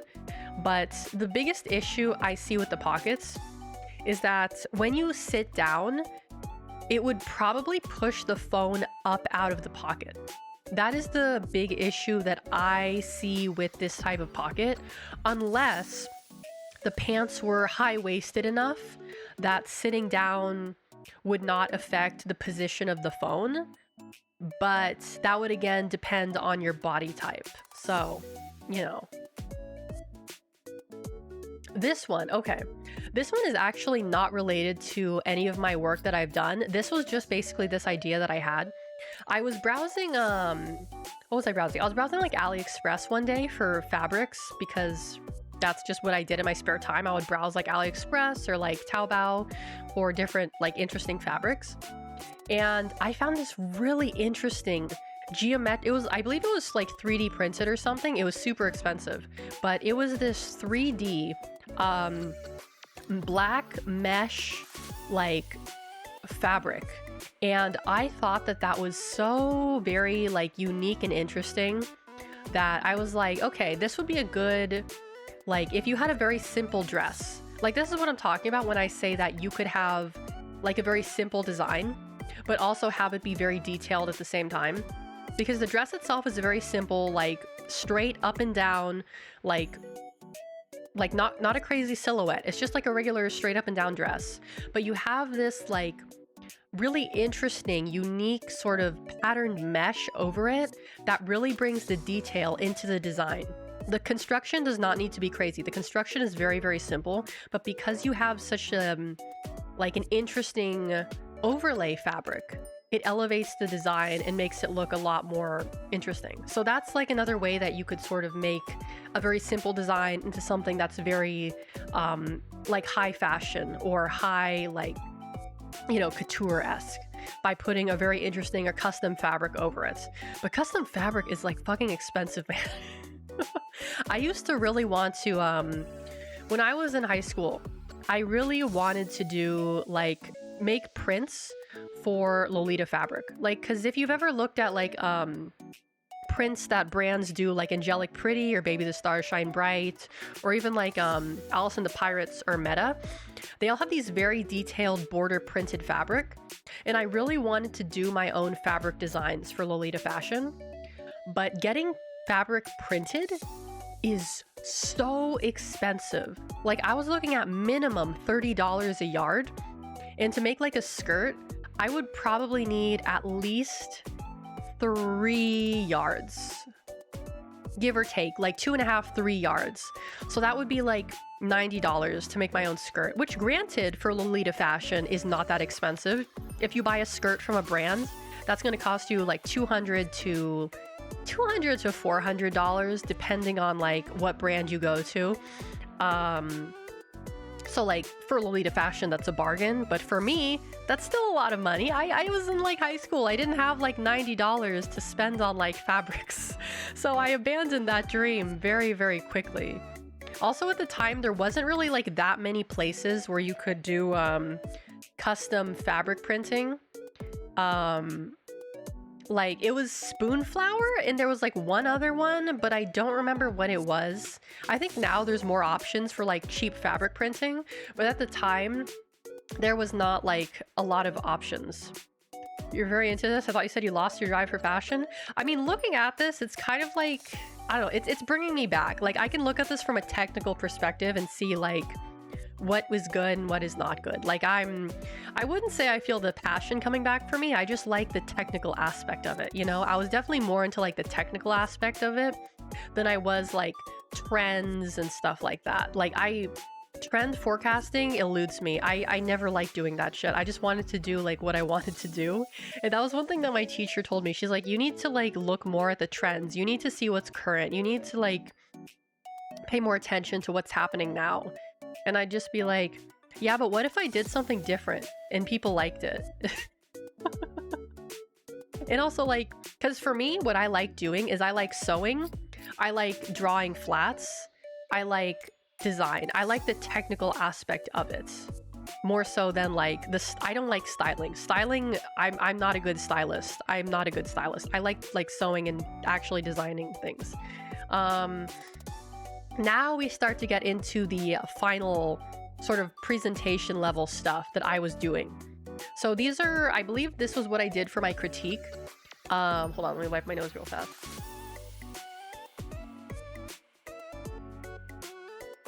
Why does it look like I'm brushing my teeth? What the fuck? Okay, sorry about that. So on the left, we have very basic outfit. This one was fine. This one you could absolutely see at like a major retailer. You've got some cute boots. You've got some like, you know, it's a simple outfit. The one next to it, I know she didn't like. That was one of the ones she said was a little bit childish. And I do kind of see it. The capris was not probably the best idea to do with that top. I probably could have done something a little bit differently to make it look a little bit more stylish, as well as the flats. The flats do not help at all. The flats really don't help. But if you look closely, you can notice that there's a pattern that's pasted onto the page for the poncho and the flats. And that one I actually did digitally. She did not like the fact that I did that digitally, but I was like, screw you, I'm gonna do it anyway, because I had a very specific pattern in mind for this design with the very specific colors, and it would have just been too much to do it by hand. So I just made the pattern in Illustrator. I printed it out, and then I basically just pasted it on. But you know, the third one is cute. We have a little Boston bag. I do like the Boston bags. Those are some of my favorites. And we have the skirt with the buttons at the side. I feel like the buttons at the side on this one work because they're a little bit more like smaller, as opposed to like giant buttons that would look tacky. How dare you make something easier for yourself? Yeah, exactly. Like, what the fuck? Oh, these ones, sorry if they're like hard to see, but these ones were some of the finished croquis that I did for this project as well. I wanted to have kind of like that chunky shoe to go with the kind of like 60s, 70s silhouette. The one on the far left, It was supposed to be a simple shirt design with an embroidery on the top. I believe it was supposed to be an embroidery.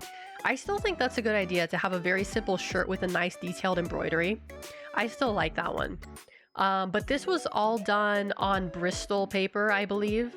I can't remember if I didn't finish these because I didn't have time to, or because like I just didn't have to. So these are just some basic like line drawings. Here we go. Now we get into the stuff that I really like doing. These are flats. So when you do a design, you have your design, right? You have your design on your model. You have to translate that design into 2 dimensions, like you're drawing the pattern. And what this is for, these are actually for the factory. So when you send your design off to the factory, you have to send them the flats so that they know what exactly it's going to look like. Because like if you send the factory like your illustration, they can't use that. That's useless to them. They need to have the flats and they need to have the patterns in order to be able to make your clothes. So for the flats, these ones were done by hand. Normally they are done in Illustrator. And I did enjoy very much making them in Illustrator. I couldn't find my flats that I did in Illustrator. I only have the stuff that I did by hand. I don't even know if I still have the stuff that I did. Actually, I don't know. I could have gotten it, but I don't know where it is right now. But these are some flats. I was actually very proud of these ones because like making the lines like straight and stable is something that's very hard to do. Another thing that you have to do with flats is you have to show the stitching. That is very, very important because the factory will need to know where the stitching is. And it's kind of hard to see. Let me see if I can zoom this in a little bit more for you guys. You can sort of see that I did do the stitching along like the places where you would see the stitching. Because again, the factory would need to see that in order to make your product. Let's see. Oh, here's the detailed picture. Here's the detailed picture. Okay, yeah, you can see this was all done with, I think, like probably the finest micron pen that I could find. And this Bristol paper, I believe, was it? What was it? Was it 11 by 10? No. It was like 10 by 14. It's big. It's not 6 by. It's not like 8 by 11. It's bigger than that. But it was still kind of difficult to do this level of detail. It's a lot easier to do it on the computer. I'll tell you that. Let's see. Are these the same? Okay, yeah, we already did this. All right. Time to get the next batch of designs up there. So let's see here. Can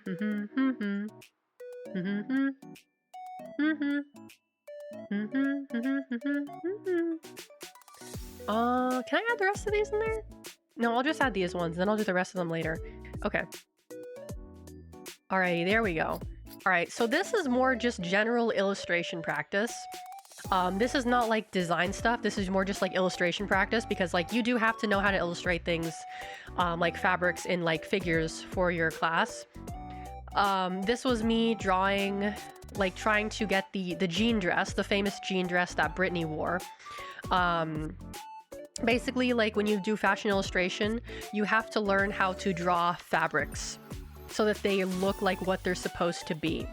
And so there's specific techniques you can use for specific fabrics, like for the denim. Like this, you could tell, I think if I didn't tell you that it was denim, you could probably guess that it's denim. But the one next to it, I don't remember what that was supposed to be. I didn't finish that one. But a lot of this was just from like copying images I've seen. And these were done with Copic markers and colored pencils. As you can probably tell, I am not a good illustrator. I am not good at using Copics. I am terrible at using Copics. I ended up selling my Copics to my friend just because I'm so bad at using them. Like, they're fun to use. Like, you see them and you're like, oh, it's the anime marker. And then you use it and you're like, wait, this is actually really hard to use. What the fuck? I still don't understand how people can get their, like, skin tones to look nice, because whenever I try to, like, layer a skin tone, it just looks like, garbage. Copic markers, your poor wallet. I should have just used the off-brand ones, to be honest with you. Boiled Beef, hello, welcome in. I should have just used the off-brand ones. I don't know why I had such like specific brand loyalty to Copic, but you know, actually no, because the off-brand ones, there was another brand that they recommended.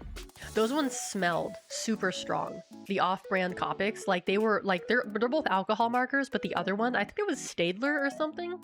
It started with an S, but the other brand, the smell was super strong. It was crazy. This is more fabric illustration. The one on the left is not mine. The one on the left is my teacher's, and I believe the one on the right is mine. Yeah, she did the one on the left to show me like how you would illustrate kind of the crosshatch fabric in denim, and the one on the right is me trying to imitate it. And then this one, you can't really see the detail too well in this. I think this was with colored pencils. This is just like a basic black dress with some lace on the top, and then we have like a fuzzy coat next to it. Move this over a little bit. There we go. Then we have...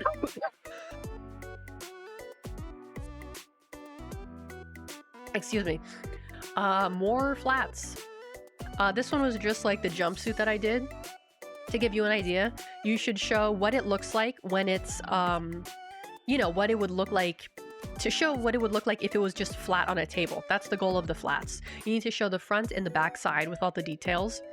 So I did it like with the waist tie and without the waist tie. So if I were to send this to a factory, they would have an idea of like what I wanted to do with this. But looking at this, I'm a little bit concerned because the bust starts are very low, and the armholes are kind of like big as well. I think I could have, yeah. I should have done this a little bit differently. Okay, let's see. Oh, this is more, these ones I'm actually really proud about. These ones are probably some of my favorites that I've done. This was just practice illustrating like folds in fabric. These ones are all, they're not from my head. These are from actual dresses that exist in the wild. I think some of them were from the runway. These ones I'm actually very proud of, how I was able to kind of get all the detail, and you can see like where like the folds, how the fabric hangs. That's like kind of the goal, is being as if, excuse me, I can't talk anymore. Like when you're doing this kind of illustration, you have to be able to show like how the fabric hangs. You like the first one? Yeah, the first one I really like as well. I think I did like a colored version of this to practice shading too. Let me see if I have it on here. Yeah, here it is. This one was just like to practice shading. Again, with Copics. Shrink this down a little bit. But yeah. I really like this design as well, bringing all the fabric to the front. That's really nice. It not only does it cinch your sides in to make you look slimmer, it also hides if you have a bit of a tummy too. So very, very good design. I like this design a lot. Not my design, but I like it. But yeah, this is the kind of stuff that I used to be able to do. Let's see. Next up we have, I think these ones are also designs that I did not make. Yeah, I know the one on the right I got from a picture. But I really, really love the way the fabric on the one on the right came out. Like the way you can kind of tell that this is like a sheer material that's kind of going up in different colors. I really like the way that this one came out. This one is kind of okay. Drawing the stripes, that took me a while. That took me quite a bit to get the stripes. But I ignore the faces. Faces were not my specialty.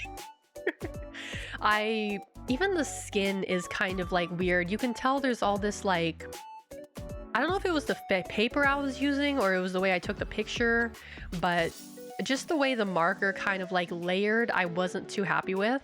But again, these were all with colored pencils and Copics. Especially this one. I think, was this one entirely Copics or did I use colored pencils for this?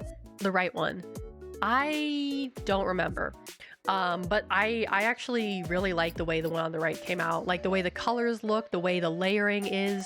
You can really tell kind of like what the material is and what is happening with like the dress, which is like, you know, a good thing. You want that to be like, you want that to be the thing you see, right? Oh yeah, this was basically like an illustration like challenge, and the goal was to get a piece of fabric and to draw the design on the piece of fabric. So I'm curious, can you guys tell which one is the piece of fabric and which one is the real one? I'll give you a hint. One is the top and one is the bottom. So one side is fabric and the other side is illustrations. The top one is fabric. Yes, the top ones are the fabric pictures or notions that I've gotten. The first two are actual clippings of fabric. The third one is just like a it was a picture I took of a specific fabric that I have. The keyboard fabric, dude, I love this fabric. I got this at like a fabric store. It was kind of expensive, but I bought like several yards of it and I still have several yards left over. And I just like, I don't know what to do with it because it's such a fucking cool fabric. The handwriting on the keyboard betrays you. Yeah. I mean, yeah, that's fair. That's fair. I probably shouldn't have asked that, but I do like the way these came out. The keyboard fabric is, yeah, it's one of my favorites. I absolutely adore it. It's so cool. Here we go. So this is actually something that I did when I was in high school. This was for a specific project that I was actually taking a class at a college for fashion design at the time. And it was basically just like design a collection. And yeah.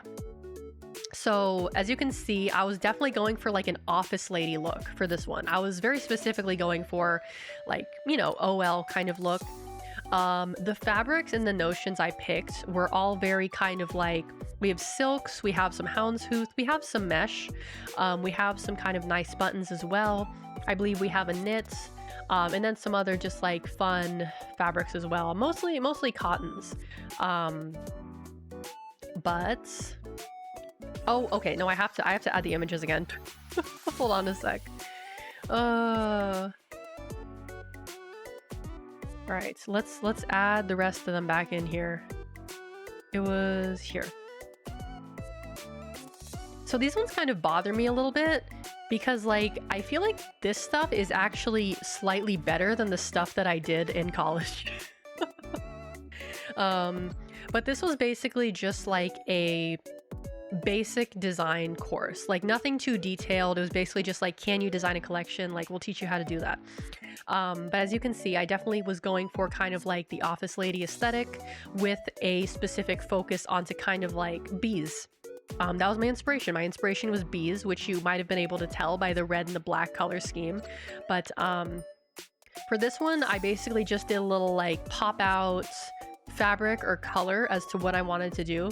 So for this one, I believe this whole thing was going to be made out of silk. I really like the design of the shoulder caps on the left side because they do give that kind of like sort of feeling of a bee without being too like in your face about it. Like it's just like a little shoulder cap like kind of thing. The next one, the one in the middle, that was going to have like the hexagon mesh on top with having the shirt be yellow. On second thought, I feel like that might be a bit much. I think if the top is black, it would probably work better, especially with the houndstooth print skirt. I'm not too sure how that would go with the hexagon pattern mesh, now that I think about it. But this one might have been... Wait, what was I doing with this one? Brown pants, yellow top, polka dot print jackets. What was I cooking with that? That no. That would not. No, I would have to. I don't think that would work. I don't know what I was thinking with these colors. I don't know what I was thinking with these colors. I'm just like looking back at this and I'm like, wait a minute, why would I do that as for a color scheme? That's weird. But here's some more with this one. It would be a white top with, I think. Okay, so the jacket would be the yellow and black print with the black frills, and the skirt would be yellow. That's too much. That's too much. Maybe you were forced as an assignment. No, not at all. This was all voluntary. This was all something that I wanted to do and I thought was a good idea. But then again, I was also like 16, so maybe that my brain was not fully developed. So There you go. And I had a bit of an eccentric like fashion sense at the time, so I guess that kind of like came out into here. This one I could see working, I think. This one, the top is gray, the skirt is black, and then the inside, my idea for the inside was that it would be a brown fabric with the mesh over it, but I feel like that would probably not be a good idea because the mesh would be kind of itchy and that would be against your legs all day. So I think what would work better is if I did the brown with the mesh on the outside and then the black on the inside. I think that would be better. Do I have a loud fashion sense? Not anymore, no. Now I try to dress like as least offensive as possible so that people like don't notice me. That's I try to dress as like please don't notice me, please don't look at me as possible. Yeah, it would leave a pattern on your legs when you sit, so it would not be the greatest of ideas.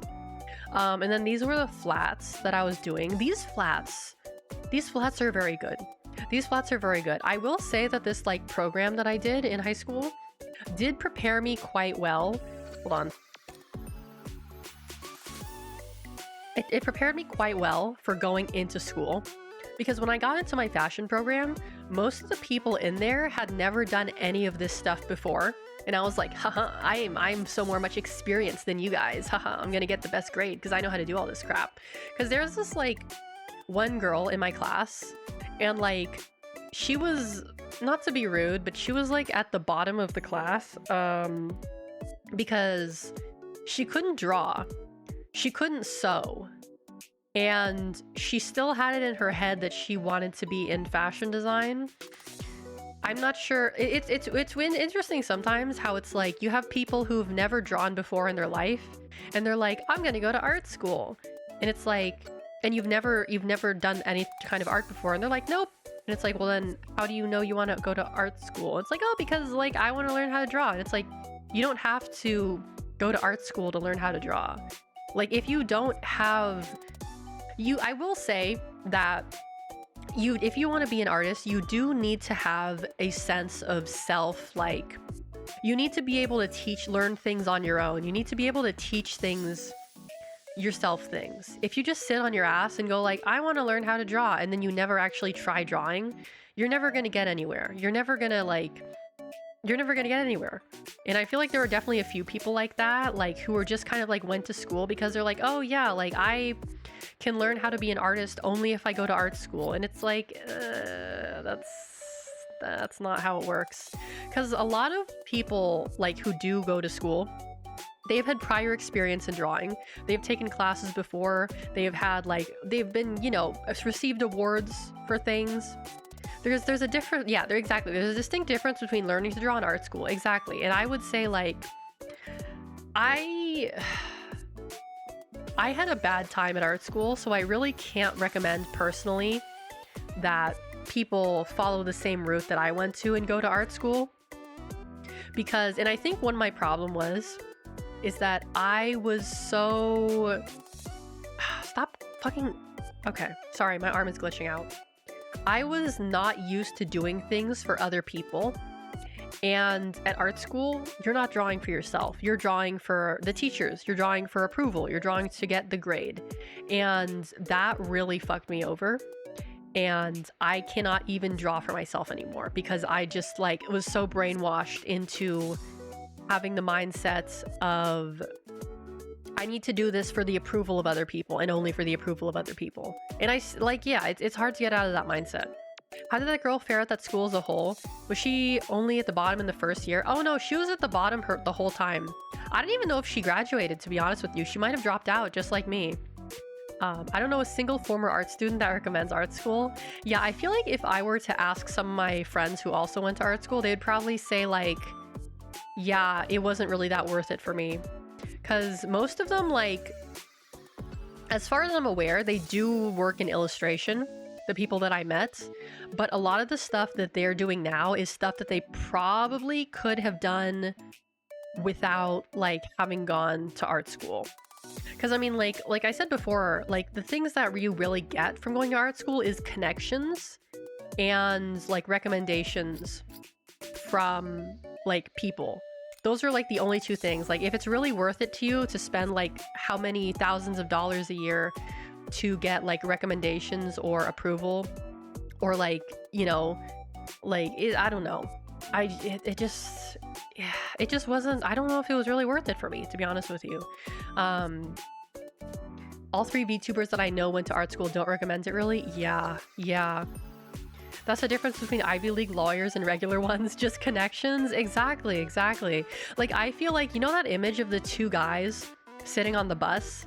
One is looking at the wall and he's sad, and the other guy is looking at the sky and he's happy. I feel like that's like artists who went to art school versus artists who didn't go to art school. The ones who didn't go to art school are always the happiest. And that's so real. I feel like that's so real. Like when I look at like, because like Ronan, as far as I'm aware, you did not go to art school, but you were a great artist and you enjoy drawing and you like have so much fun doing it. Whereas like I'm the one who's like looking at the wall whenever I try to draw and I'm just like, you know? Plus not saddled with student debt. Yeah, that too. Was I cooking with this? Okay, we have the top. And we have the, wait, is that a new emote? Was that Ronin hug? Oh my god, I love that. That's so cute. Thank you for the Ronin hug. Thank you. Yay. What was this one? Brown pants, yellow top. That's kind of busy. Yeah, that's kind of, yeah, this whole thing is kind of busy. This whole thing is kind of busy. Yeah. To be honest, I struggle with the want to go to the best ranked school. Good course in a mid school is better than a mid course in a good school. I'd have to agree with you there. I would agree with you there. Let's see. These are more of the flats.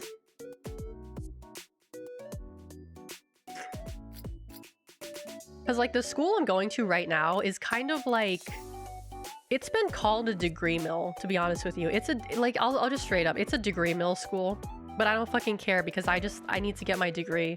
So I'm going to a degree mill school. And you know what? That's fine. I don't feel any shame about that because the only thing that matters is that I have that stupid piece of paper. And if I can get it as easily as possible, then that's fine with me.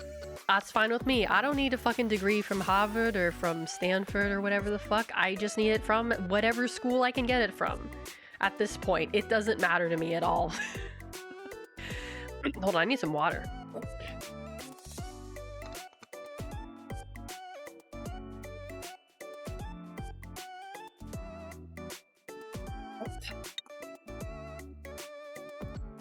There we go. Alrighty. Let's see. More flats. Yeah. Oh, this was more illustration, like practice illustration. I don't know what's going on. Like, I really like the outfit for the right one. The outfit on the right, I actually really like. I believe this was one that I saw in like on the runway or in a magazine or something, and I wanted to draw it. But the one on the right, I really like. Let's see, the one on the left. Oh, hold on a sec. I forgot to turn that on. There we go. Is just practicing shading on a dark fabric. I did some courses at a crappy rural school and they were some of the best I ever experienced. Young professors wanted to teach as opposed to tenured professors forced to teach. Yes. Yeah, some of the professors, like, I will say this at like art school, is that like a lot of the professors should not be teaching. Like, they don't, like, they're good artists. They're fantastic artists, but they're terrible teachers. Like, terrible. Like, they cannot teach or grade to save their life. Like, you know, they got their position for being good artists and having good connections, but they're just not good teachers. They're terrible teachers. Like, they're just there for the paycheck. And that was especially true of my school because it was a very expensive private school. And a lot of the teachers were just there for the paycheck. They were definitely just there for the paycheck. Experienced teachers that actually want to teach your goat. Oh, absolutely. I definitely had a few of those, like, experienced teachers, like, who, like, I had this one teacher. She was, like, an old woman who was, like, going to retire. And she was just like, yeah, you know, I'm moving out to the middle of bumfuck nowhere. If you guys are ever, like, in the area and you want to hang out, just, like, email me or whatever. And we're just like, oh, okay, that's cool. One of my teachers said, just draw, and at the end just said, what grade do you think you deserve? That's scary. That's scary. I would not, I don't like that. That's really scary. Oh, here we go. Okay, this is one of my favorite designs that I've ever done, and just one of my favorite illustrations in general. This is the same suit that I showed you earlier. This is actually kind of like the basis of like an OC that I have, but it was really going for like kind of a futuristic office lady vibe, like a futuristic suit. This could be an outfit on your model. You think so? You think so? Oh, okay. Maybe I'll have to keep this in mind then, because I really, really love this design. We have the suit, the tailored suit. We have these nice little interesting cutouts here. I wanted to make this kind of futuristic without making it too like future, you know, like too over the top. You can see this as a cyberpunk corpo fit. That's kind of what I was going for here. I was kind of going for like a, like, you know how pilots wear suits, like airplane pilots?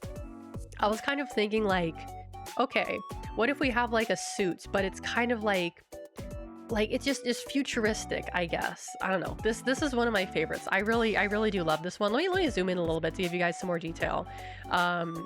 We have sort of like the top here. I wish I could have edited this better so it looks nicer.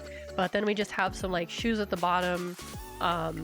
Again, this one was done, I think this was done with Copics, and I think with a white marker to do the detail. But yeah, this is definitely one of my favorites of all time that I've ever done. So yeah, let's see. Let me check the folder here. Did I have anything? Was that the last one? Oh, it was the last one. Okay, yeah, this is the last one that I have. I cooked for sure. Thank you, cooks. That means a lot coming from someone with cook in their name.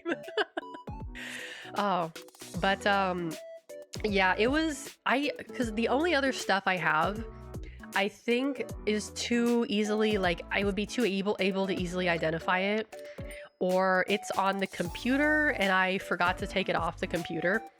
But yeah, I don't know, it was interesting going through these because I haven't, like, most of the stuff, I gotta be real with you, is in a folder in the garage.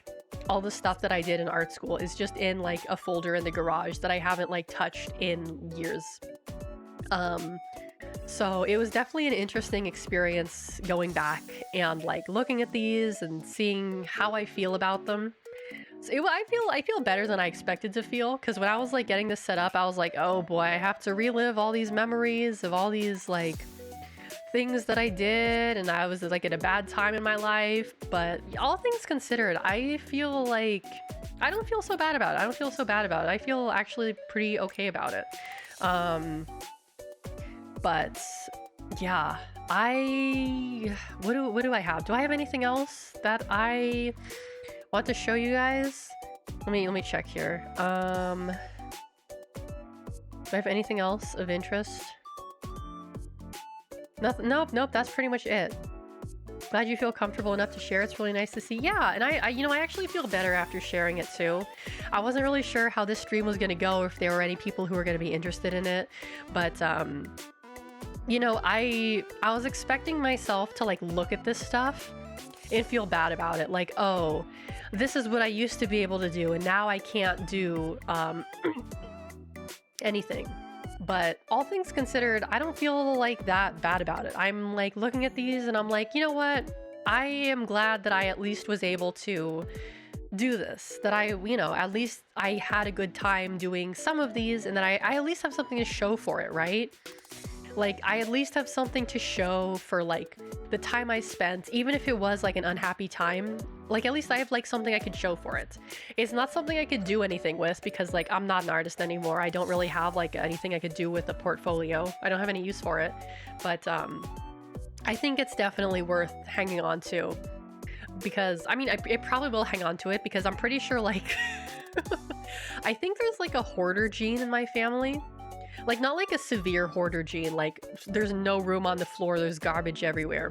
But like in a sense that like I've noticed that almost every member of my family has a habit of like holding on to things that like are kind of, Like, for example, my grandpa would save like newspapers from like 50 years ago. And my aunt does the same thing, and she has a lot of furniture. And my other aunt just has a lot of like useless crap in general. And my mom, she likes to pretend that she doesn't hold on to things like my aunts do, but she does. She has like bins and bins of clothes in the garage that she doesn't even wear. And she has like bins and bins of shoes that she also doesn't wear. So she thinks she doesn't have the hoarder gene, but I'm pretty sure she does. And I'm pretty sure I do as well, because I also like to buy a lot of useless crap and hold on to like things that I don't necessarily need. Like, listen, it's not as bad as it sounds. It's not like garbage on the floor, like house is like completely, you can't walk around in it bad. It's just like we have a lot of useless things that is like, they're just in storage. They're just in the garage. They're just in storage. They just take up space and we don't need them, but we just can't get rid of them. You know, it's one of those things. So I don't think it's really like that bad or that worth like worrying about. But yeah, hold on, I gotta clear my throat again. Alrighty. I think I'm gonna get switched over to the ending screen here. I think I'm probably gonna call it here for today. I'm actually tired of talking. Let's see. Alrighty, so tomorrow, ooh, I need to make sure the server is working. Also, I should have time to do that tomorrow. It should be working, but tomorrow is going to be Team Fortress 2. It's going to be on the server. The server password will be the same. You can find it in the Discord if you haven't already. Actually, the server connection address is different. I need to update that. I'll get you guys the information tomorrow in the Discord. But yeah, Team Fortress 2 tomorrow. That's going to be... No, it'll be at 6 p.m. It'll be at 6 Eastern, 3 Pacific. I'm not going to push it back. It'll be at the same time. Let me see if there's anyone we can wait. Ooh, wait, Meredith. I haven't raided into Meredith in a little while. Okay, I'll send you guys over to Meredith. But yeah. Oh, thank you for the stream. Oh, no problem, Ronan. Thank you for showing up, and thank you for your support. I really appreciate it. All right, gonna send you guys over to Meredith. But before I do, I just want to say I hope you all have a wonderful, wonderful morning, afternoon, or evening, wherever you're from. And hopefully, I'll see you all next time. Bye-bye!